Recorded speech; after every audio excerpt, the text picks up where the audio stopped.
Now, while it's true that there are only two differences between these two motorcycles, they are very big differences.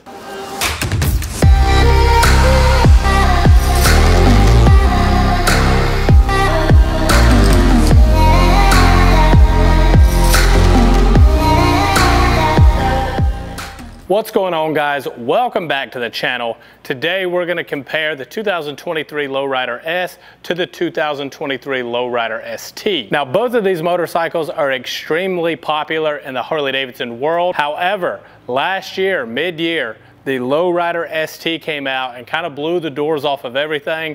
I think this is everyone's new favorite machine, myself included. So let's jump into these two bikes and talk about the differences. So before we jump into things, let's talk about colors. So if you want a 2023 Lowrider S or a 2023 Lowrider ST, these are going to be your two color options. You have the white and black. So for last year, you had the gunship gray and black. This year, you have white and black. I see a lot of comments, a lot of people wishing Harley Davidson would do some color options on these things.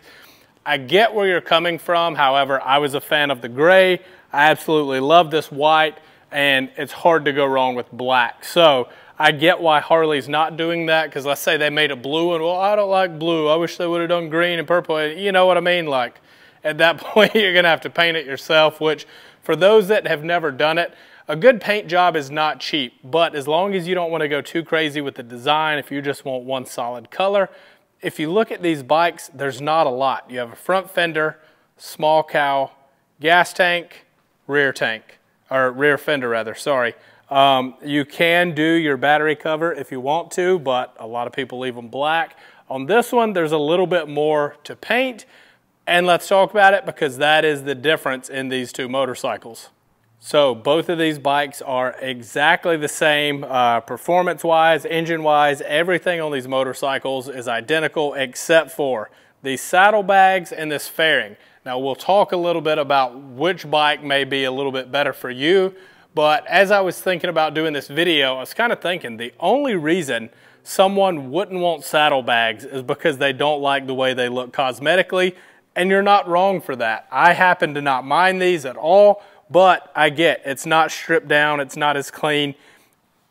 A lot of people could argue it's not as good looking as the Lowrider S. But as far as convenience, even if you're not one of those that throws a lot of stuff in your saddlebags, it's nice to have certain things. You know, if you want to carry a tool kit, or you know, it's kind of chilly when you start out the day and you want to take off a hoodie or something, having a place to throw it is really, really nice. Coming from a guy who has very minimal storage, I can appreciate storage options on my motorcycle. Now, these clamshell bags that they put on the Lowrider ST, you can get them to go on your Lowrider S. So if you don't want the fairing, which we'll talk about in a minute, you can get these just for that bike. Now, the thing a lot of people don't like is this, and that's the fact that this side hangs down significantly more, just so you have clearance for your exhaust on this side. People really do not like that, and I do get it. I do understand. It doesn't bother me that much, but I'm with you. It would be ideal if they were the same size. I like these bags because they are hard bags. They are locking bags, so you can put your key in there and lock them, so then your latch here doesn't open. Now, in these bikes, get your owner's manual, all that good stuff. That sound you heard was a wrench to adjust your suspension. Both models will have that. But if you don't want these bags on this bike, all you got to do is flip this little lever and you can pull these things off. It's literally that easy. So I like the idea of buying them, having them if I need them, and if I don't want to run them that much, set them on the shelf in the garage and not have to worry about it until I need them again. So really quickly, I thought just to expand upon the saddlebag idea, oh man, I feel really bad. Like, that shows you how much I haven't ridden this bike lately. We do have some big things in the works for it, coming up extremely soon, waiting on some shipping. So stay tuned for that. But I wanted to talk about the saddlebags, and that's because, as you can see, mine are tiny. I hate saddlebags on these Softails. I agree, they don't look the best. So I went with the Thrash and Supply, what they call the essential bags, and that's literally what you get in there, just the essentials. You're not adding anything extra. I just felt like those were the least offensive looking saddlebags while still allowing me to carry something at least. You know, it's better than nothing. Also, just while we're here, I know some people will probably catch it. Luckily, his is as dirty as mine. This bike belongs to my buddy Rocky. This is his FXRP, and he's put these saddlebags on his. Again, bags are just nice to have. Now, a lot of people may not love the look. I get it, but these things are rugged, durable. They pop right off, so you could use them as like a traveling case. Just carry the case itself by the handle. So, functional wise, like it just makes a lot of sense to put bags on your bike. Now, the next and last thing that we're going to talk about when we're comparing the differences in these two bikes is the fairing. So this fairing is all new. It came out on this bike. It's exclusive to this bike. Unlike the saddlebags that you can get for other models now, I mean, not just the Lowrider S, you could put those saddlebags on. I don't remember all the different models. It's on Harley's website when you look under parts and look under these saddlebags, but it does fit more than just the Lowrider S. However, this fairing, not the same case. If you want one of these fairings, you have to have a Lowrider ST VIN number to even be able to order one. That's how exclusive Harley's trying to keep these things, and I get it. They worked really hard on it. It's special to this bike. This is what it's made to go on. Another YouTuber put, like, kind of retrofitted one of these fairings onto the front of his Lowrider S. However, it was not just as simple as bolting it up. Apparently, a lot of work had to go into that to make that possible. So if that's something you're thinking of doing, just know going into it that it's going to require a good bit of effort. Now, you'll notice this is a fixed fairing. For those that don't know what that means, you see that the front wheel of the bike is turned while the fairing is still pointed straight at us.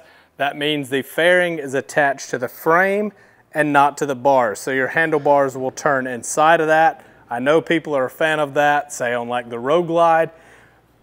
Keeps the weight off your handlebars, and people are going to say that it handles the wind better. I have a good bit of seat time on the Lowrider ST thanks to Harley Davidson. I was able to borrow one and logged about 750 miles on one in a few days. And I got to say, the wind coverage on this thing was everything I need and nothing I didn't. It's slim, it's sleek. So cosmetically, like, it's not sticking out. It's not as big as like the Road Glide fairing, or, you know, it's the same thing, the Batwing fairing on the Street Glides and Ultra Limiteds. It's a sleeker looking fairing. So yeah, it doesn't block as much wind, but it blocks it where it matters, which is your chest, which is causing rider fatigue and stuff throughout the course of a long riding day. You do have this vent here that opens up.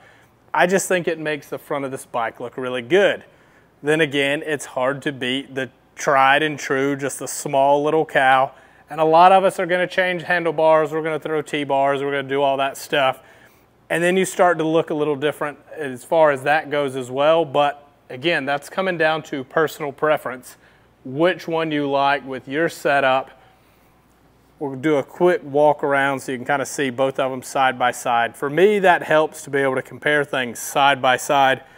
Not talking specs, not talking any of that stuff, because, like we said, these are the exact same motorcycle. Now, when I said there were only two differences, I meant that in the saddlebags and the fairings, but with that, your handlebar setup is going to be slightly different as well. So as you can see, your gauges on the Lowrider ST, which I happen to have on my Softail Standard, and I love them. A lot of people not so happy with those, to the point that they are retrofitting to one of these. Now, just like I said, I like the gauge that comes on the ST model. I also like this gauge. If anything, I mean, I get that the analog tachometer here is really nice for me. I mean, it's just a quicker, easier readout than the digital stuff, but I don't mind either gauge. I would have been fine either way, but I've seen a lot of people swapping this one onto their ST models. And as far as I know, Thrash and Supply, I saw them do it on their shop bike, their Lowrider ST shop bike, and I think they do sell the kits to make it happen. I think you will need, I don't remember, just watch their video. I'm sure it's pretty easy to find, but it wasn't as simple as plug and play. You need a VIN number, or it's VIN locked, or I don't remember the ins and outs, but Point being, it can be done. It's just not straightforward, like we said with the fairing. So that's it, guys. I'll give you one last walk around of these two bikes so you can see them side by side. We didn't talk specs or anything, and that's because, again, these are the same exact bike. Now, I know someone's going to drop a comment and say, no, the ST's heavier. Well, clearly it's heavier. It's got more stuff, but same transmission, same engine, same brakes, same wheels. I could bore you to death with all the things that are the same. Slightly heavier. I don't have the numbers on the top of my head, so I'll throw them up on the screen now. This is what the Lowrider ST weighs. This is what your Lowrider S weighs. There's your differences, guys. Let me know down in the comments below which one you would rather have, the Lowrider S or the ST. I'm going ST all day. I'm sticking to my gun saying this is the best motorcycle that Harley Davidson has ever produced. Thanks for watching. Leave a comment, like, subscribe, do all the normal YouTube stuff, and I'll catch you guys in the next one.